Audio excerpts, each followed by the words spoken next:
avec les échanges et tout ça avec ma mère, là, elle m'a dit, ah, mais tu sais que tu as un grand frère qui est ici. Est-ce que tu sais que tu as une grande sœur qui est là? C'est que tu as un tel qui a Boaké, tu as un tel qui a Danané, tu as un tel qui a Amman. Beaucoup de chocs quand même. Beaucoup de chocs. Tu as un tel qui a Abidjan. Et puis, depuis tout ce temps-là, ils ont un petit frère qu'ils n'ont jamais cherché à rencontrer, à approcher. C'est incroyable.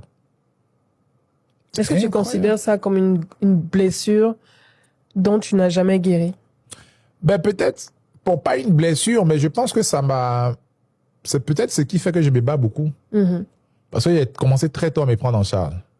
Depuis le lycée, même souvent à la rentrée comme ça, là, quand la maman commence à chercher, à voir, ah, mais comment on va payer les trucs, elle dit, non, moi, j'ai déjà payé mes fournitures. Hein. Ah, ça?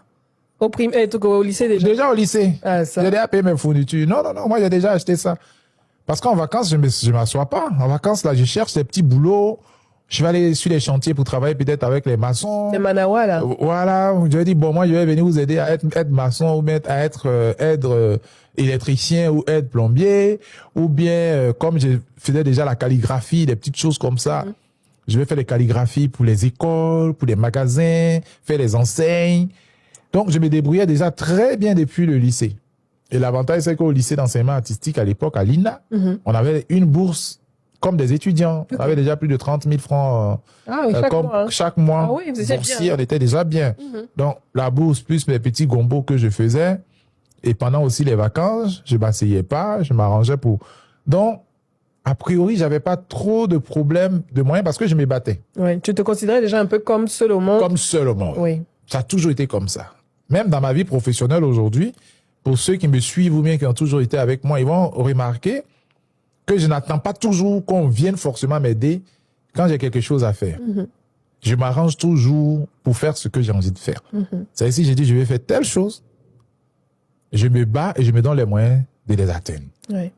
Je n'attends pas. Et souvent, même quand les gens commencent à trop m'embrouiller, je les laisse et m'en vais. J'attends pas, au fait. Tu avances. J'avance. Je n'attends pas du tout. Parce que quand je veux faire, je le fais.